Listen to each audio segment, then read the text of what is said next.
Welcome to the Better Athletes Podcast, where we dive into the mindset, methods, and moments that shape today's athletes.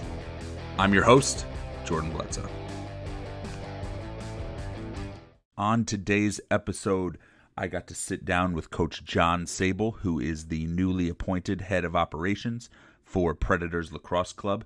And as you will hear, Jon kind of falls into the same pattern of dynamic coaching and just broad range of versatility when it comes to the different sports that he coaches. He works with Predators Lacrosse and their 2030 team and Rye modified football, and he has his skills training business. He seems to always be with athletes somewhere in the lower Westchester region. So it is no wonder that Jon and I have hit it off in our 5 or 6 years coaching alongside each other. We agree on almost every element of long-term athletic development, and I hope you guys enjoy this episode. All right, Jon Sable, thanks for joining the Better Athletes Podcast. Thank you for having me. I'm looking forward to this conversation. Yeah, absolutely.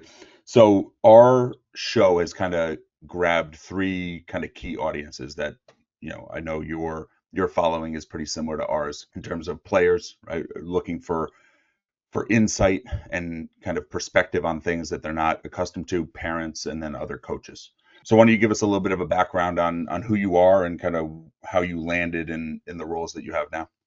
Yeah, absolutely. Let's see, where am I? I grew up in Long Island. I went to Limerick High School. I played lacrosse for what I would consider some of the top coaches in Larry Glens and Bill Laley. And between those 2 individuals, on top of my football coach, Steve LaCicero, they kind of guided me and motivated me to end up in teaching and also end up in coaching. So I went on to play in college. I played in Manhattanville. And then my senior year, to be honest, I lost my passion. I was in a little bumpy situation with my head coach at the time, and I decided it wasn't for me at that time. And that's when coaching kind of came into the picture. My former athletic director, Joe Seglia, had offered me a position to start a program at Rhinebeck. And that's really where I found my passion for lacrosse again.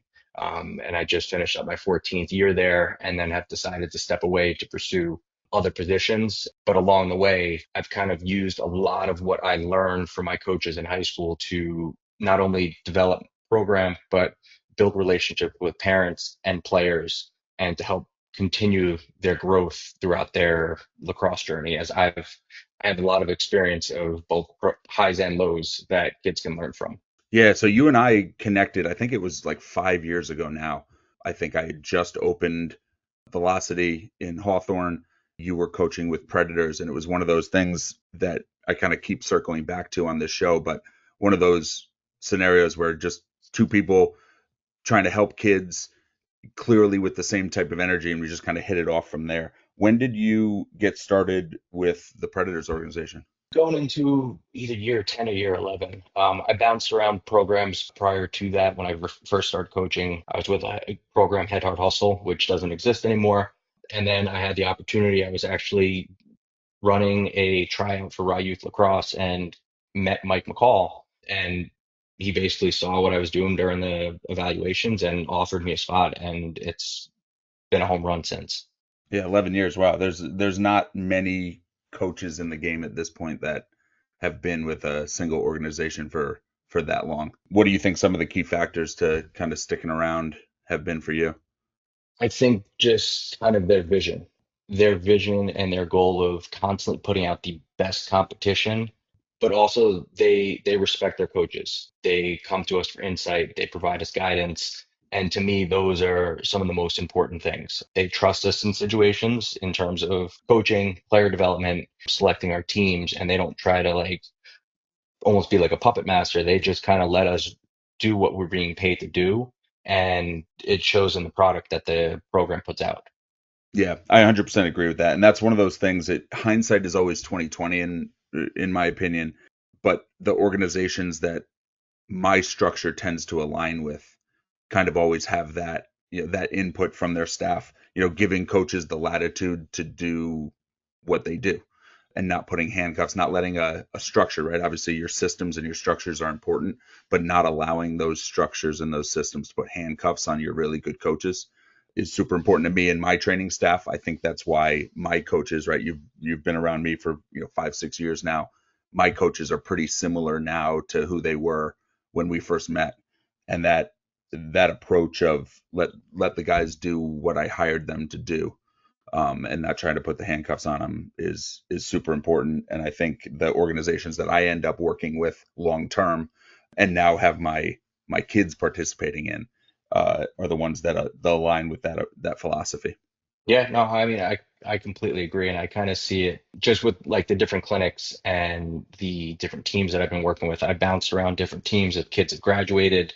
And as the program has kind of needed coaches to step up, I feel like they've given me as many opportunities as possible to work with as many kids as possible. And to me, that's important. Again, it's why I got into teaching and it's why I got into coaching. I not only want to like see these kids excel in sports, but I want to help give them kind of life lessons that's going to help them be successful in real world, in the school, and also on this playing field. That's a really good point. I have seen you. I mean, you've worked with my kids who are 9 and 7, and then I see you out there with the high school players. And I think having that range, or the ability to work with players that are all different ages, is something that's super important to having longevity in the coaching game in general. We're training players from, it might be 8 or 9 years old in our Development One program, all the way through our pro guys. And I think there's a lot of coaches out there that narrow their scope or narrow their range by saying, I'm really only comfortable working with the high school kids, or I only want them when they're already polished at ninth and 10th grade. And that creates really small cycles for a coach and makes it challenging. You're talking about your 11-year career. It makes it challenging to have that type of longevity when you have to recycle your population of players that you're developing every 3 or 4 years. Yeah, and I mean, and think that a lot of what I went through at Rhineck, where it was a brand new program, lacrosse was by no means large, and I constantly had to go through that cycle on a yearly basis of helping develop and formulate kids into the best lacrosse players that they can possibly be in a short period of time. And I like that aspect of developing kids more than it excites me to win like a massive championship. Like I like the fact that like when I'm coaching middle school football and I see the kids grow up through high school and play for state championships, like I know where it all started from.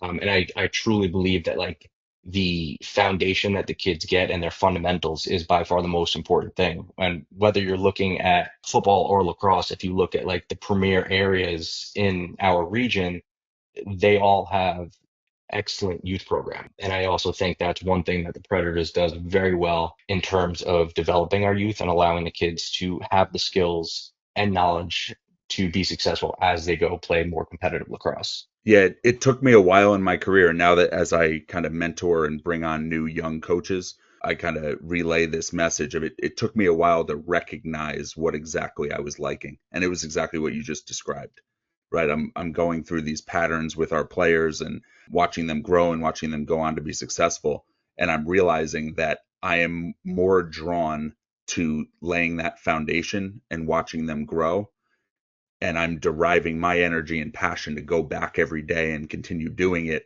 from those smaller pieces, those kids that I developed from the age of 8 versus, you get enough of the Division 1 kids, you're the same. You get enough of them, you'll start having some jump into your clinics late.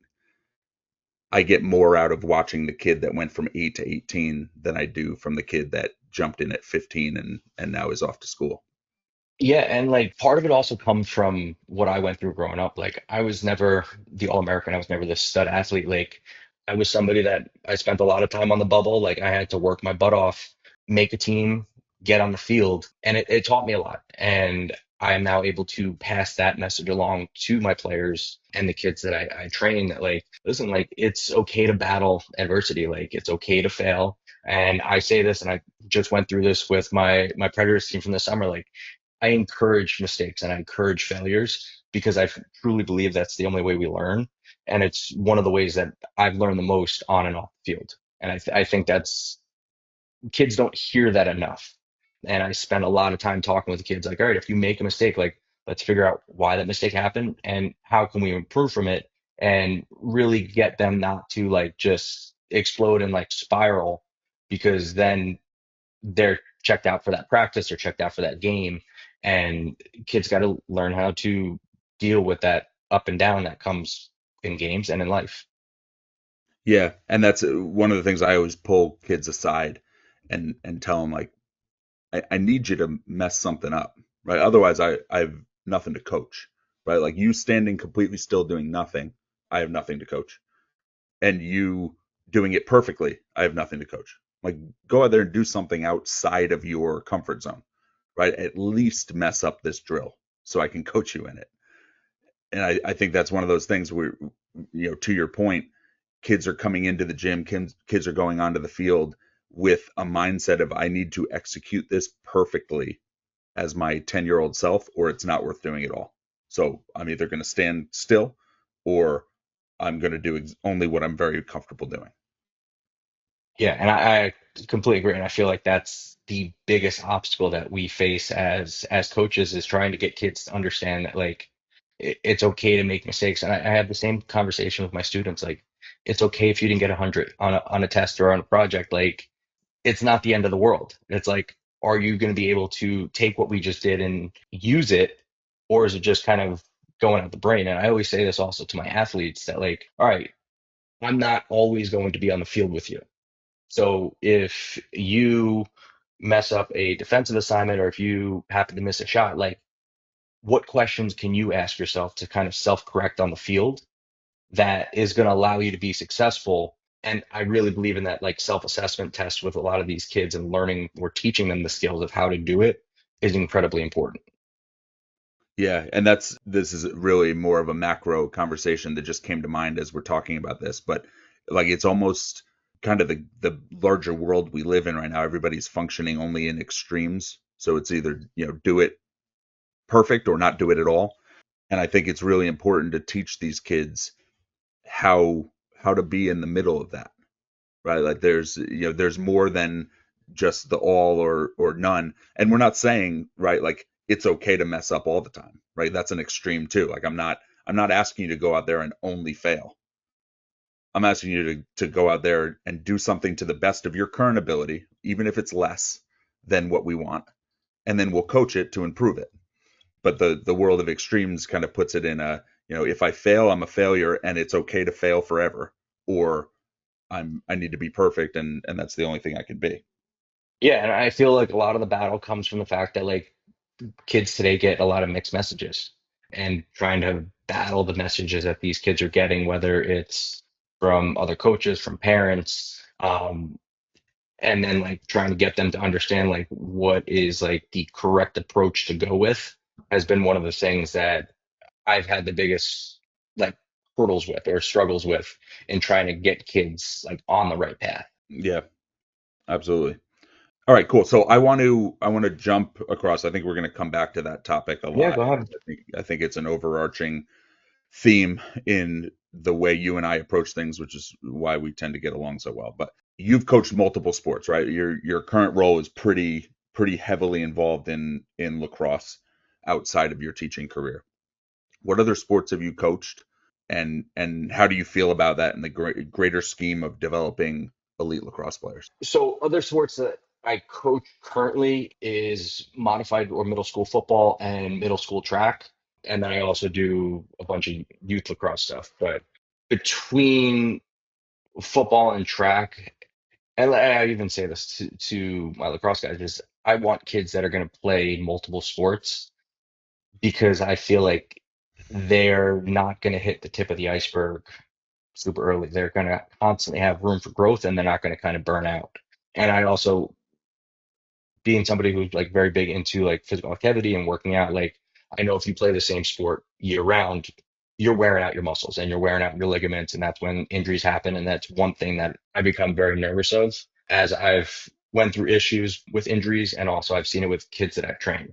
Yeah, we are 10 for 10. Like this is the 10th episode we have recorded, and we are 10 for 10 on the coaches that sit in your seat and preach multi-sport athlete.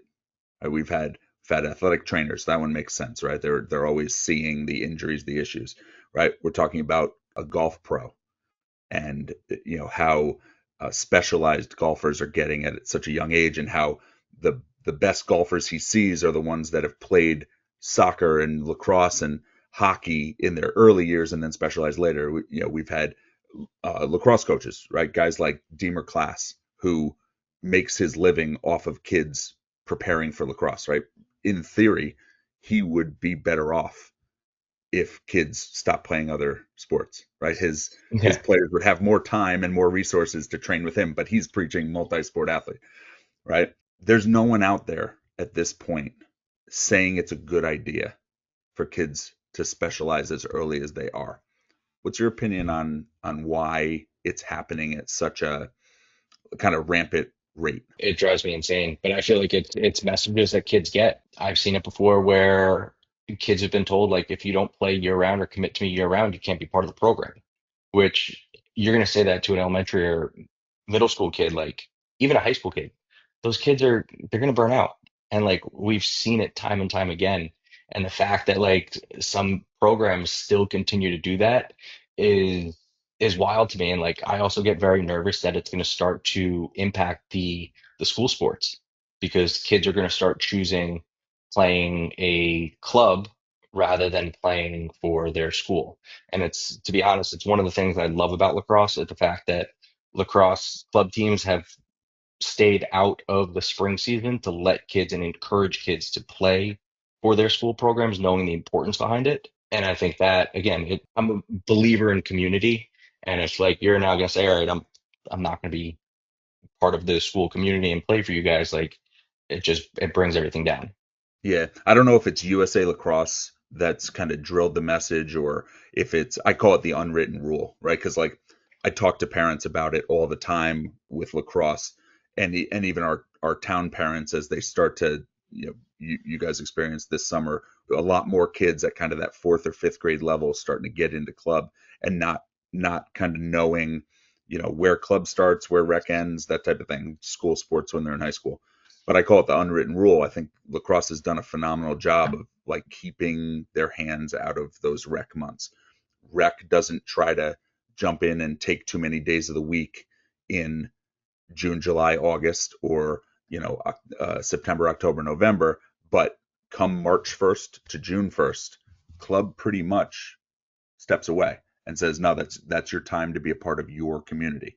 Right? Our mission statement for Wappingers Youth Lacrosse is building community through the game of lacrosse. Like all decisions that we make, if there's an argument on the board, it's, wait a second, mission statement builds community. Is this thing going to build community, or does it have something else to do with? And I think that's extremely unique to lacrosse, because I know for a fact soccer's not doing it that way. Baseball's not doing that way.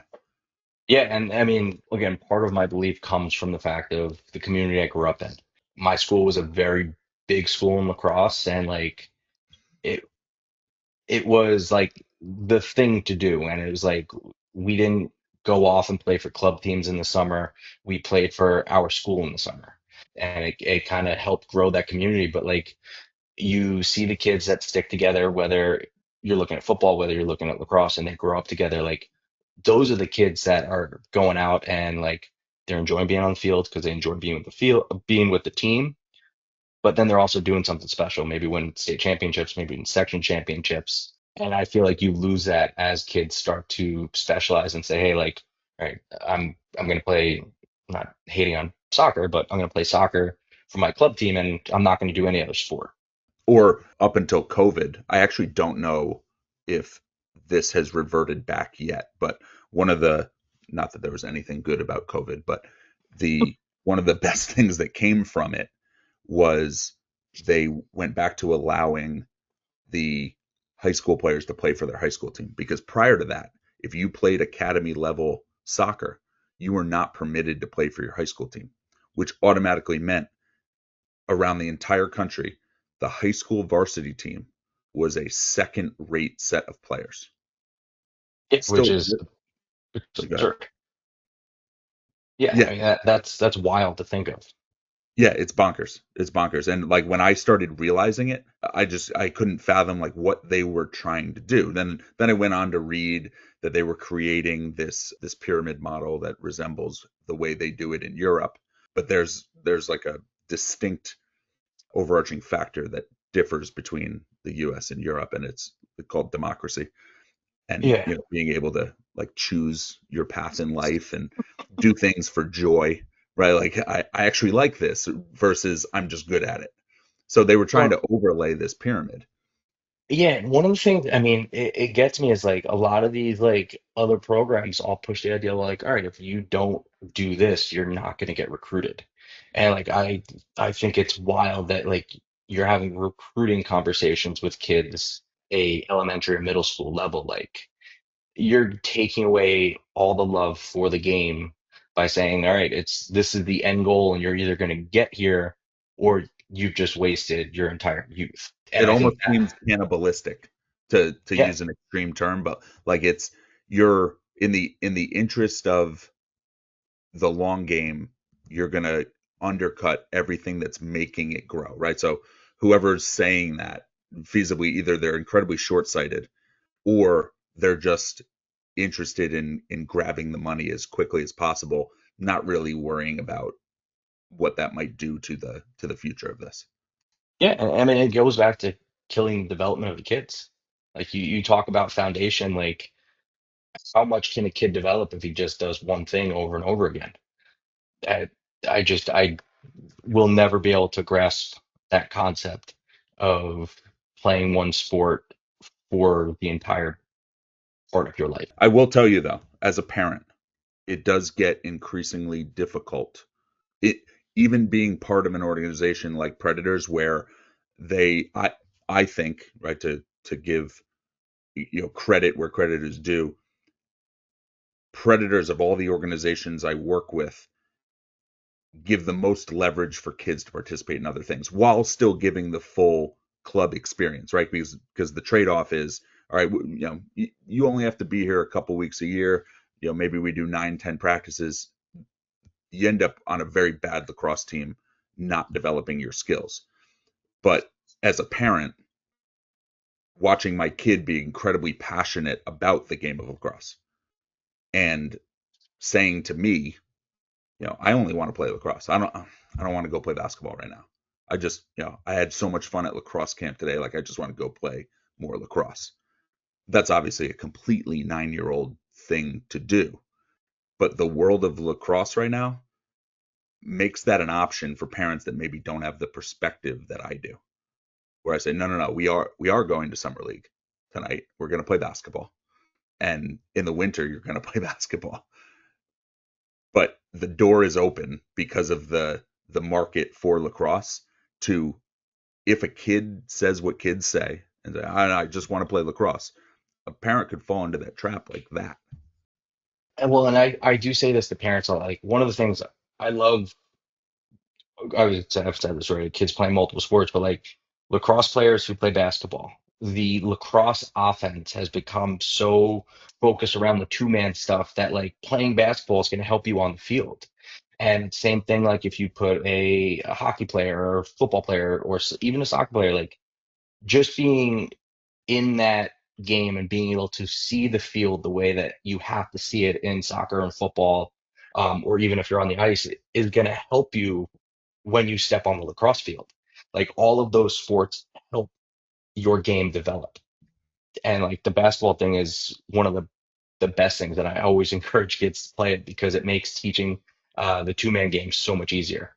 Yeah, I always throw around the term game flow as a because it perks up people's ears because they don't fully understand like what exactly game flow is, right? But when when I watch kids that do, for example, just play basketball with one team, for example, for a full season, right?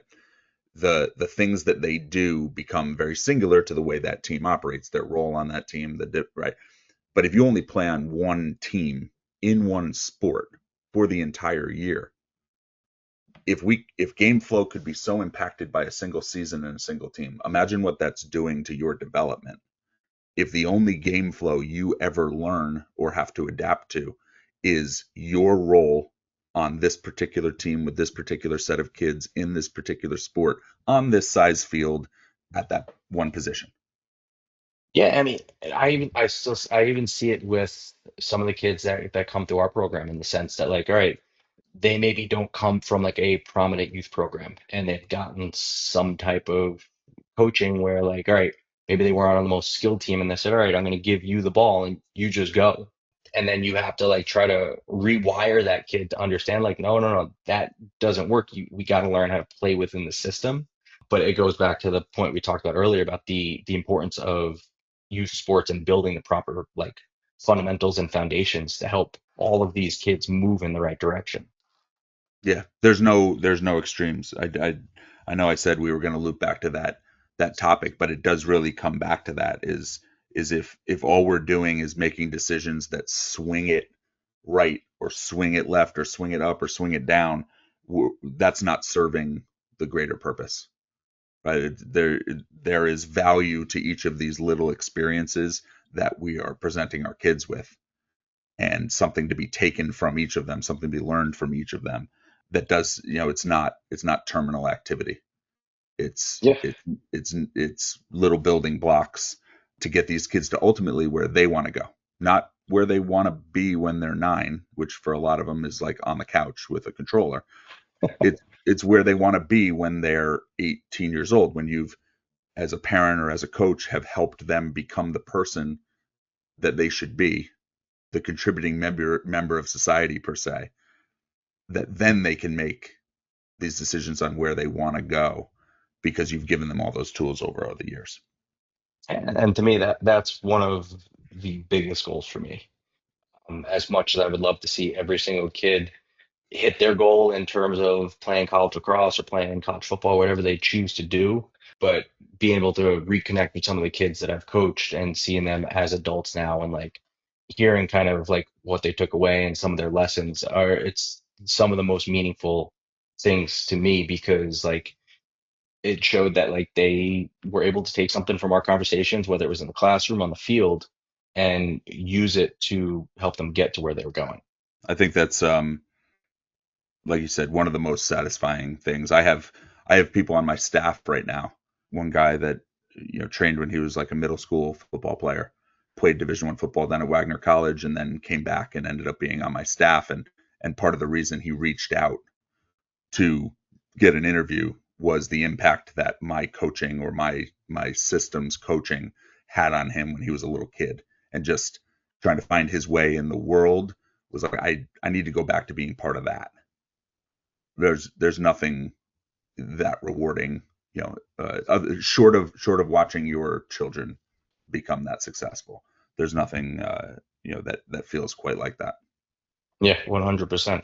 Now, I want to talk to you about player evaluation, right? Because we're talking kind of macro topics here in terms of youth development and how youth programs should be set up versus club programs and staying in their lane and the unwritten rules and all this stuff. But your Predators tryouts, right? Like you were at all of them. You're in a new role as head of operations at Predators. Is that correct? Yes. You have 100 to 120 kids per age group. That's, to give you round numbers, roughly 40 players making a team per age group, right? To an A and a double A, Yeah, roughly. roughly, right? Yeah. How do you evaluate players in that setting? What does that system look like to come up with the best roster you can? So when I go through putting together the tryouts, one of the things that I really try to emphasize is making sure one, I have enough coaches to evaluate. So there's, I don't know, 6 to 8 coaches evaluating, and then I also have college and high school kids helping run drills. But I want to make as many small groups as possible to see these kids in as many different situations as we physically can, whether it's one-on-one dodging, ground balls, stick work, and then gradually, as the tryout goes on, you build in more and more game sense. And then you can take it from a sense of, all right, does this kid have the fundamentals, catching, throwing, the basics? Check. Do they understand the game in maybe a 3-on-2, 4-on-3? You can evaluate in that sense and then throw it into a scrimmage. So you're being able to like hit checkpoints And then, all right, if a kid's missing one of those spots, all right, maybe they aren't a double A kid yet, but they would be a nice spot for an A kid, or sorry, for an A team that we can now continue to develop and fill in those gaps. Because maybe those gaps come from not coming from the best youth program where they're not getting the repetitions. So that's one of the really important things that I focus on when I'm putting together the tryouts is giving the kids as many opportunities as possible to showcase their skills in as many different ways as possible, and then allowing the kids to the coaches to understand, all right, does this fit our philosophy? Does it fill a need?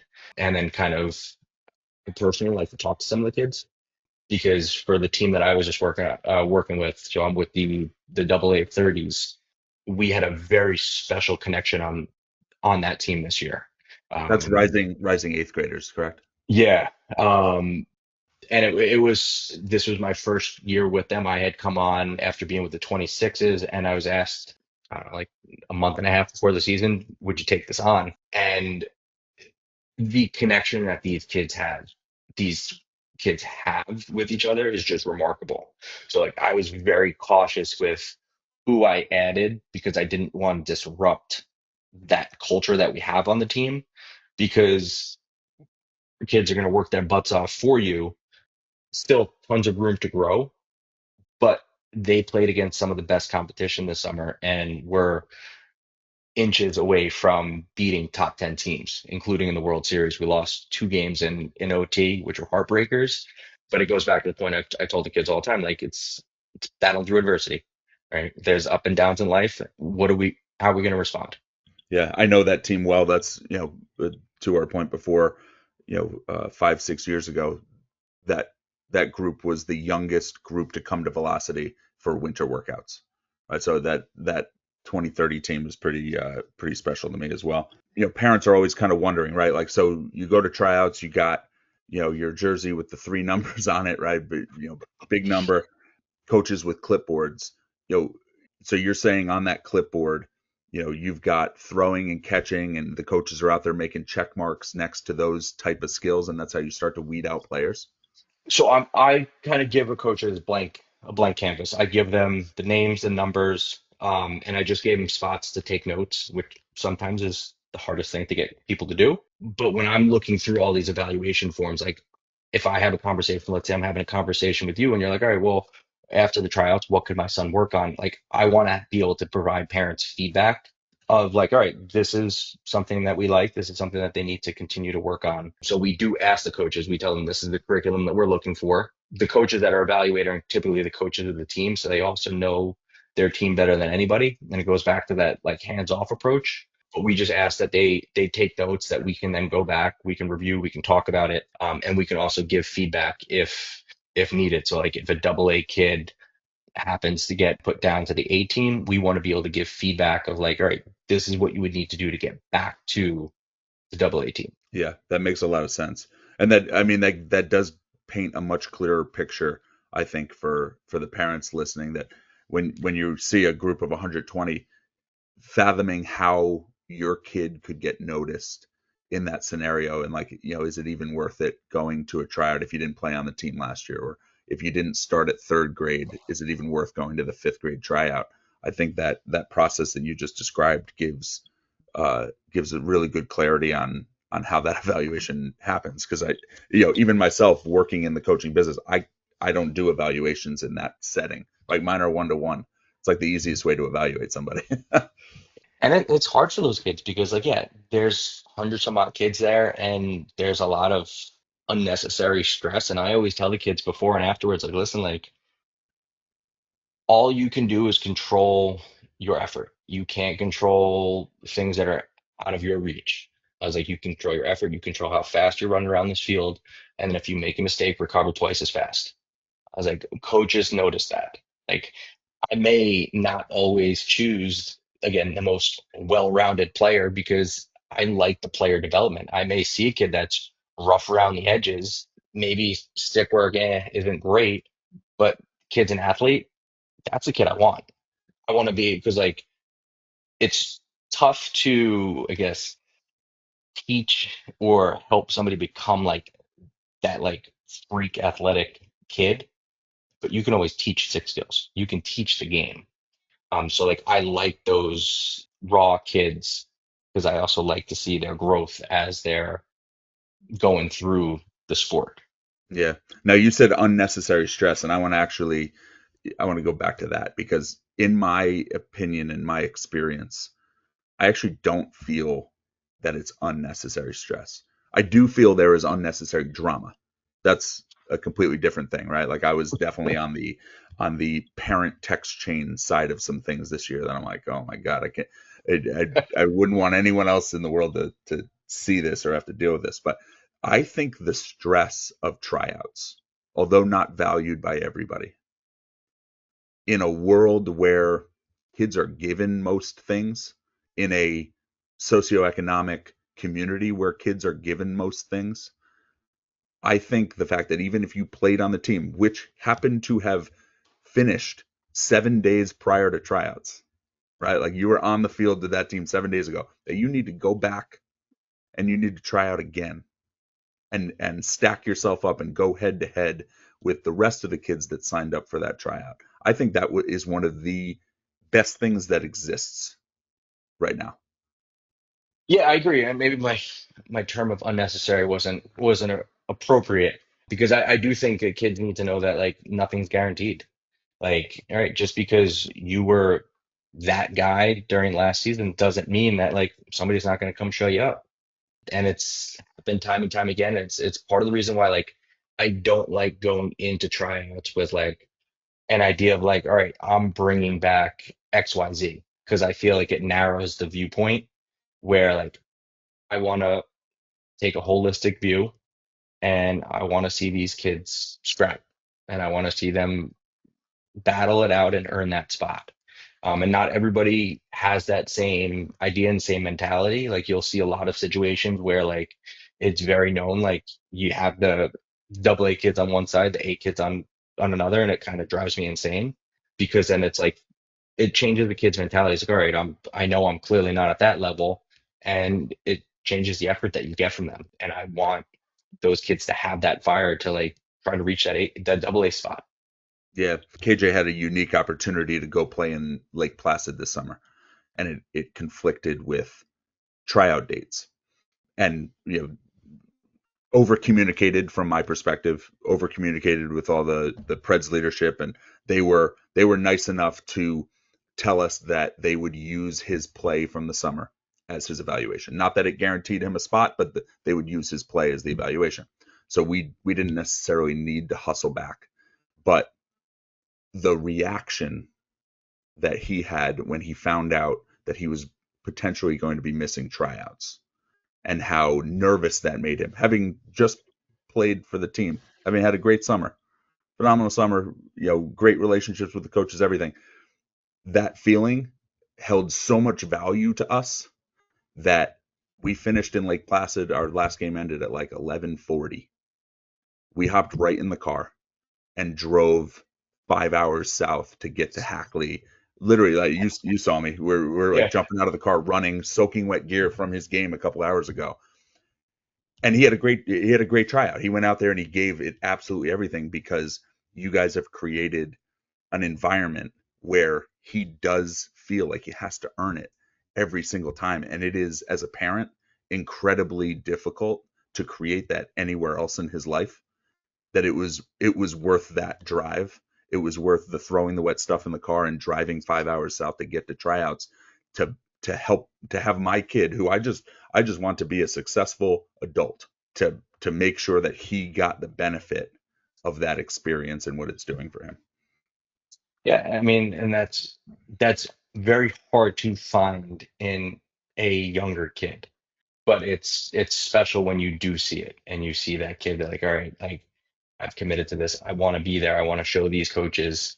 And also from like my mindset, it's also like if that was me, like I want to see what competition I'm going against. I want to know like, all right, if somebody's better than me, what is he doing better that I got to work on? And again, that goes back to that whole self-assessment piece and just not settling and being okay with, all right, this is where I'm at, this is what I can do. It's like, all right, how can I get better? And a lot of the conversations I have with kids also is like, all right, focusing on the fundamentals as a youth is fantastic. And then as these kids go through puberty and as their bodies start maturing and their muscles start to grow, you start seeing a whole new athlete. But if you're missing that small piece, not small piece, but like if you're missing that like piece of like stick work and just the basic IQ piece, that hurts because once they go through puberty and they've kind of hit that, you're then still coaching the things that should have been taught as youth. Yeah, that's something that's so easily overlooked, right? Because there's a lot of parents, right, and a lot of people that say, "Oh, they're just 9, let them play, just let them, just let them have. Let's not do it organized." Again, to me, that's an extreme that is overlooking something that's very important. Yes, we do want them to just play. We just want them to have fun, but instilling some of those fundamentals. If you skip them and just say, "Oh, he's just 9," it's not that serious. Suddenly they're 12, and suddenly they just grew and they missed the the key period of their life, the key growth period where adaptations of how to throw and catch happen in days. Whereas if you do it at 14, it might take you 6 months. That's just Yeah. the physiology of it. And I work with some kids that I think the youngest kids that I'm working with right now are like 5 and 6. And like I encourage them to work on both their right and left hand. I was like, if you can learn this at 5 and 6, it only gets easier. And like trying to talk through like the basics of like how to shoot, how to get your hips engaged, and not just kind of snapping your hands or just pushing the ball at the cage. Like if you have those fundamentals as you grow, to me, you're past the other kids because some of the other kids don't have those fundamentals, and that could make or break a kid. Yeah, this is a conversation we have at Velocity a lot as well, because we do accept 8 and 9 year old players. There was a time where we didn't. There was a time where the youngest that we'd be willing to train is like 11. But our system grew, and something that I learned that became fundamental to me is as long as the parents' goals are aligned in terms of what exactly we're going to be doing in this training program, there's a ton in terms of teaching squat pattern, teaching hinge patterns, running technique, bracing, right? Like fundamental core stuff that can be done with a 9 year old in if you tell me you got 4 weeks in the summer where they can pretty much get here twice a week, we can set them up for life with these fundamental movements that will never change again because they're so young. But there was a time, and there's a lot of kind of feedback of like, I don't know, you might be just taking their money at 9 years old. So in that case, right, we have to do our assessment and make sure that what mom and dad want to get out of this program is actually something we can achieve in a program for a kid that young. But to your point, there's a ton of failure and frustration in trying to teach a 5 year old how to throw with his left hand, Yeah. right? And now I've there's a lot of parents that aren't willing to watch their kids suffer in that way. Again, to put a big term on it, but to suffer the the frustration and anger and trauma of failing that many times. But when it clicks, it never goes away. no, I mean, there's kids I've been working with them privately for I don't know, probably like 7, 8 years at this point. And these were kids that just started up playing lacrosse and like still have tons to grow in terms of like their lacrosse IQ and game sense. But you're looking at two or three kids that were like are right-handed and they will only play the left side of the field. And their left hand just looks natural. And if you, again, going back to that point, if you train them at a young age to learn how to kind of overcome that, all right, struggling with my left hand, but like I'm going to keep working at it. Those kids hit middle school, high school. It's so easy.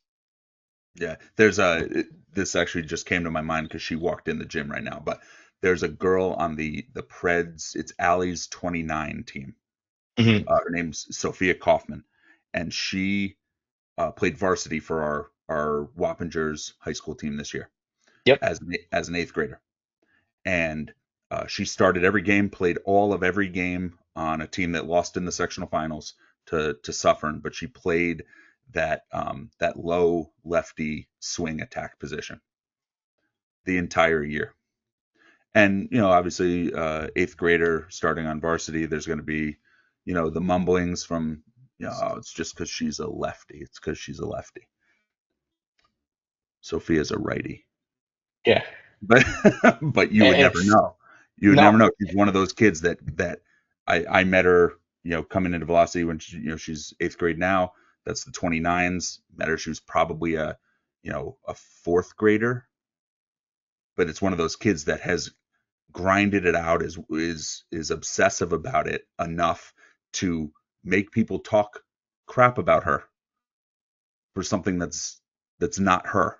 Right? Like Yeah. she's only starting because she's a lefty. Oh, she's a righty. Yeah. I've had those conversations before, and they're like, "No way, he's a left. Yeah, he's a righty." I was like, "No, he is." I was like, "But he's been working on it for 4 or 5 years, and this is where he's at." Yeah, Coulter Mackesy at Preds camp last week in Wappingers did a great demo shooting targets top corner while talking to the kids. By the way, fantastic. We had actually seen him do it on I don't know, it was maybe Vintage Lax or somebody did an interview with him where he was just painting corners, talking about doing it in his backyard in Rye. He's shooting them lefty and just ding, ding, ding, ding, ding. And then he switched over to the right and did it on the other side. And all the kids are like, wow, you can do it with your right too. And he's like, wait a second, I'm a righty. And then he started to bring our conversation full circle here, started talking about how he played squash all growing up. Mhm. And I think he actually might have been on the Princeton squash team. I don't think he did all 4 years, but there was a season where he competed on that team as well, and talking about how that improved his dexterity incrementally. It goes back to the point of learning how to play multiple sports. It does. It does. And it seems to, like I said, 10 episodes in a row, it seems to always come back to that. It does not land on the greater population, which I know I told you is the purpose of this podcast. It's the way it's all settled out. It wasn't necessarily the original intent, but delivering perspective to people that maybe just don't, because of their day-to-day lives, their jobs, their careers, whatever they're good at, that gets their kids in the position to do what they want to do. They don't have the perspective to know that this is necessarily the right way to do it or a good way to do it. Yeah, and it's tough because depending on who you talk to, you're gonna get pulled and you're gonna get pushed and pulled in a million different ways.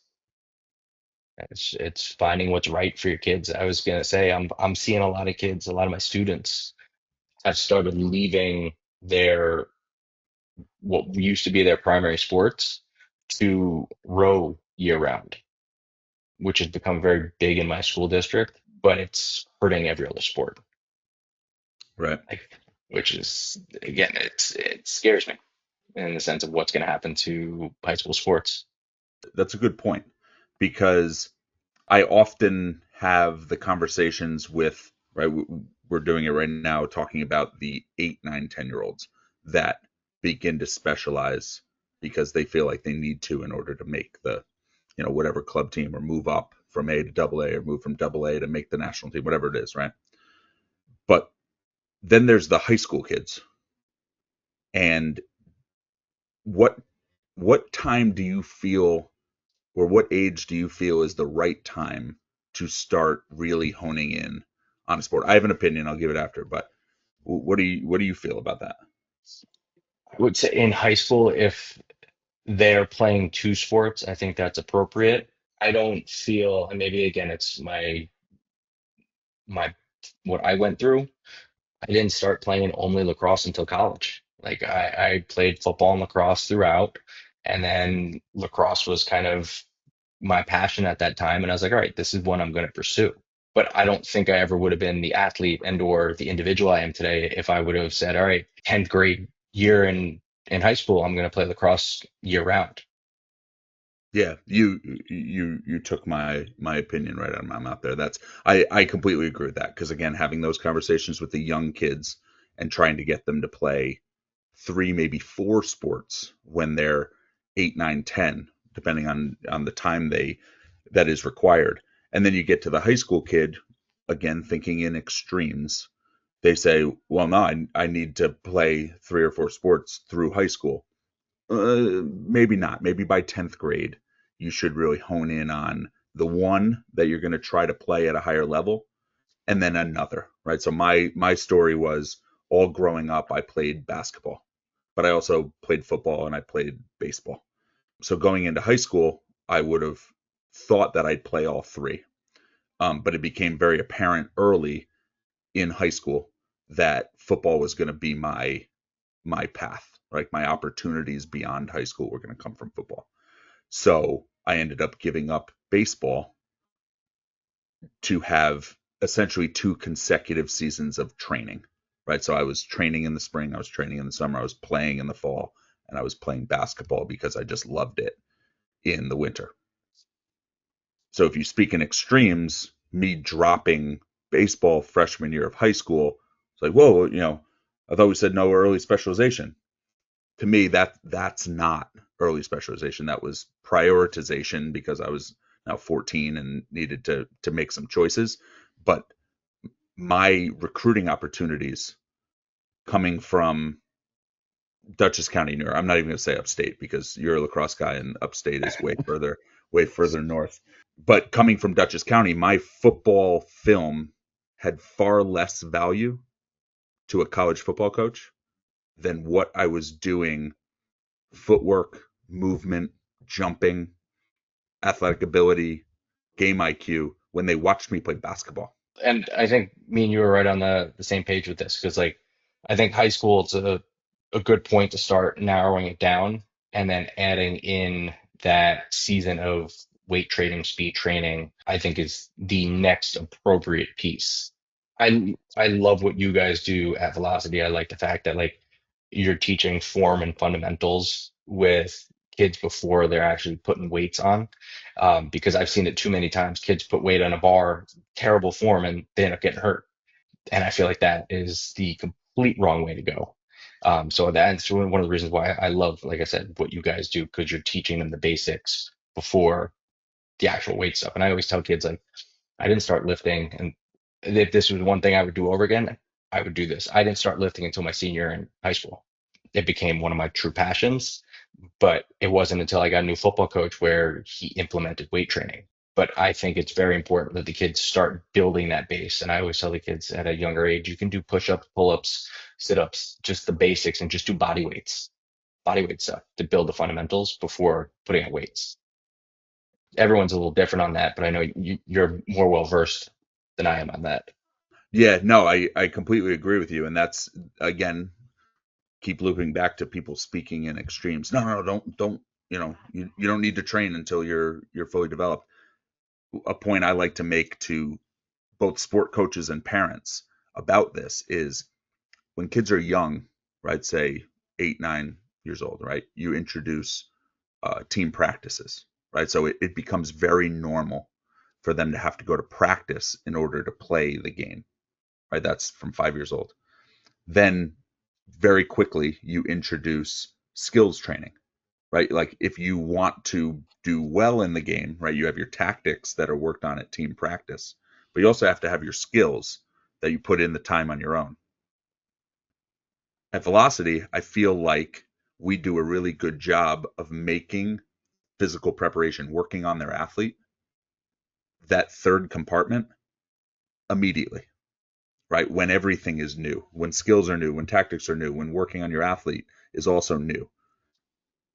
I watch too many 15-year-olds. I had one yesterday, incredibly talented basketball player playing EYBL basketball. He is 6'6", has all the genetic gifts, can shoot the lights out of the ball, but they just presented him with the weight room and said, oh, by the way, if you want to be at the highest level, you got to go do this too. And he's looking at me like, dude, I hate your guts. I do not want to, just, can I go back to the basketball gym, please? And that's something that I feel like is solved when you have, obviously the goals have to be aligned, like we talked about with the parents. when you have realistic goals for what can be done with a young athlete at 8, 9, 10 years old and how to make them move correctly. Then telling them at 15 when it is the right time to start loading a bar, like, hey, we're going to load the bar, that becomes an exciting time of life, not a, wait a second, this isn't what I signed up for, right? And that's, I think that's super important. And again, hindsight being 2020 and, my own, what I feel as my own personal success in my journey through sports, the way my parents helped me do it in terms of gaining perspective on a focal sport, being able to still play the sport I loved in basketball, and then setting aside time for training and physical preparation became like the perfect recipe, right? Like I ended up being a Division I college football player. I ended up getting to play basketball through my senior year to be a part of that community in my school, be that guy in my school. And I was still prepared and wasn't getting hurt.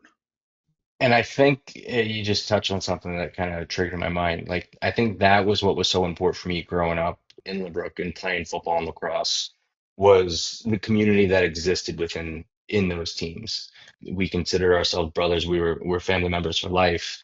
And I think when I went to college and that wasn't there, that took a lot of wind out of the sails for me.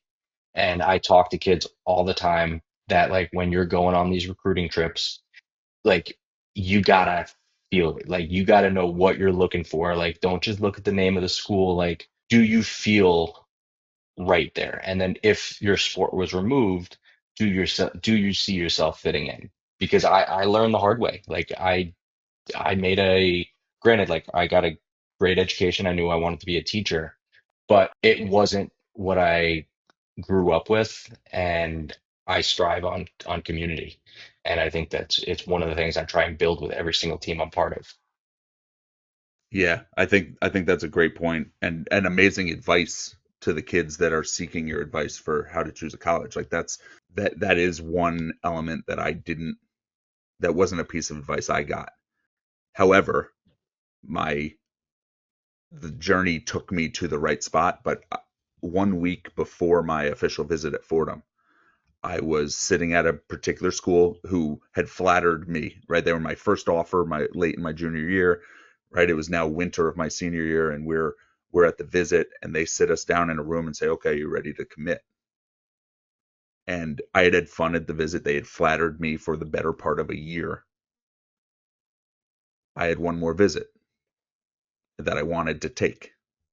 I said, "No, we need you to commit right now or we have a transfer, a JUCO transfer who we're going to give that scholarship to." And I don't know if it was my parents' perspective or just, divine intervention, but we didn't take that offer. We went to Fordham the following week, and all the things you just described, the feeling of like this is where I'm supposed to be, right? It was the right size, it was the right people, it was the right feel, the right proximity to New York City, the right proximity to home. My parents' ability to, within an hour get to every one of my games. All those things fell in place. I didn't know I was looking for that, but got there and that was the choice. And I'm going down to Mexico for a bachelor party this weekend, which I Have fun. yeah Have fun with that. yeah I don't know if will by the time this show comes out we'll find out if I made it through. I think a bunch of us that have kids are particularly nervous about whether we have 36 hours of bachelor party in us, but we're going down with 20 guys from Fordham that we played with in college that it became our community, right? Like we got there and it was like, holy cow, like these are my people, right? I didn't know them Yeah. my whole life, but this is who I'm supposed to be with. And we have stayed together. We were joking last week. We've been out of college for 18 years and we got to college and met each other at 18 years old. We've had as much past as we had before. Yeah. And that's pretty special. No, it's like I said, it's something that's really important to me, and I learned it at a young age, and I use that to teach the kids like this is what you got to look for. You got to try to recognize, and it's tough when you're talking to like high school kid and for them to understand like, all right, what do I really want? Because a lot of these kids are getting outside forces pushing on them, like, oh, like you're getting an IV coming knocking on your door, like you got to take that offer. Where it's like they're high school kids, like they don't necessarily know what they want, but like they know what makes them feel good. Like, and sometimes, and most of the times that I find, it's that community aspect. Yep, it's your people. It's your people for sure. All right, so kind of last topic I wanted to cover is the scope of your coaching career. Because I know we've done a lot for the players, we've done a lot for the parents in this conversation. But you're a teacher. What do you teach? I teach history in high school, and I kind of, depending on the year, I span between grades. This upcoming year, I'll be teaching 10 and 12, so I'll be doing global history and then participation in government and econ. But I always typically will have a U.S. history class in there, but not this year. Gotcha. And especially in New York, I don't know if this is the same around the country. I don't have much perspective there, but I think teaching careers lend to a lot of coaching opportunities, right? If you want to be a coach, that's kind of the right career to check the boxes and then be able to get out on the field afterwards. Is that correct? Yeah, 100%. I mean, it makes it a lot easier to get the practices, whether they're right after school or after or like a little later on. Our schedules are better fit for it. Yeah. So you're coaching. You're about to start modified football in the fall. That's your Yep, next going in on year 9 year and nine. love every second of it. And it goes back to the point of like these are kids that they just want to learn and they're just absorbing everything. I think 2 years ago I had 100 kids on the modified program, and we always split into two teams.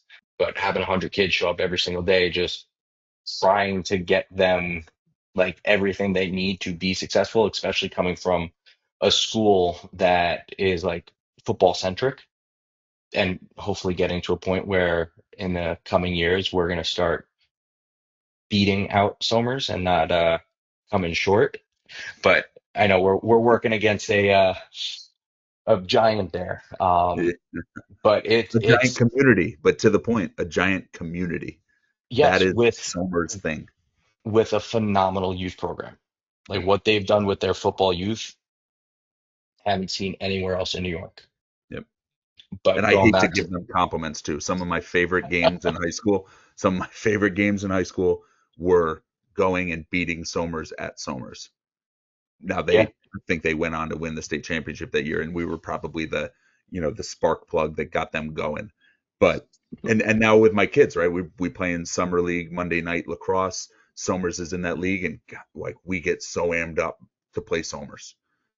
yeah, but it's healthy competition, and I also think that's very good for the kids. But no, I love middle school football. One, it's a nice step away from lacrosse. Not that I ever step away because I coach it year round, but in the fall, like that's my main gig Monday to Friday, and then after practices, I'll usually shoot over to SUNY Purchase, do one of our weekday clinics, and then Sundays for practice. But my time on the football field and seeing these kids develop is very special. I had said it earlier on the podcast that like it was 2 or 3 years ago when Rye won the state championship.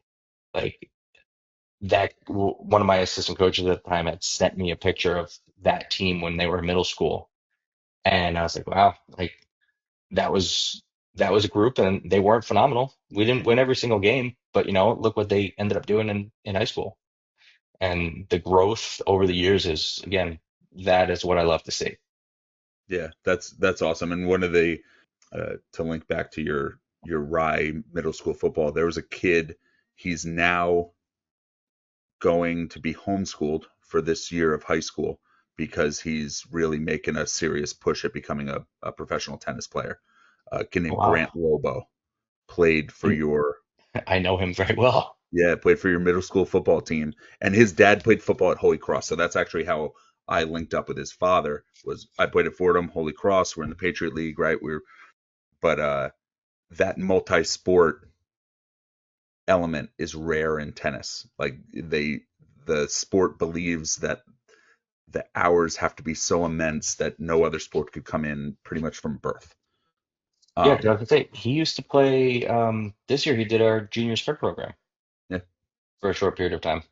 yep, yep. His dad is firmly committed to to being well rounded. His father is a parent that has the perspective, Yep. that that has heard these conversations, has lived these conversations, and tries to do it well for his three boys. But yeah, Grant is doing phenomenal, having a ton of success, and came out of your Rye Middle School program. Yeah, he was a fun kid to coach, and like I said, I see his younger brother at junior preds every now and again. Yep, yep. All right, cool. So before we wrap up, I know I've taken far more of your time, but this has been Oh, a yeah, fantastic conversation. this was a pleasure. I thank you for having me. Yeah, for sure. So, are you still doing any skills training in your current roles, or are you taking a step back from that? No, I'm always working. All right. I typically in the summer times my mornings start off with skill training, and then I'll jump on and do some of the administrative stuff afterwards. But no, like I said, I want to work with as many kids as possible. Yeah, that's fantastic. So, what's the best way for people to get a hold of you or get in touch with you, if they hear this podcast and are kind of inspired, which I know they will be? Best way is either my social media, which I'll go into in a second, my email, which is john@predatorslacrosse.com.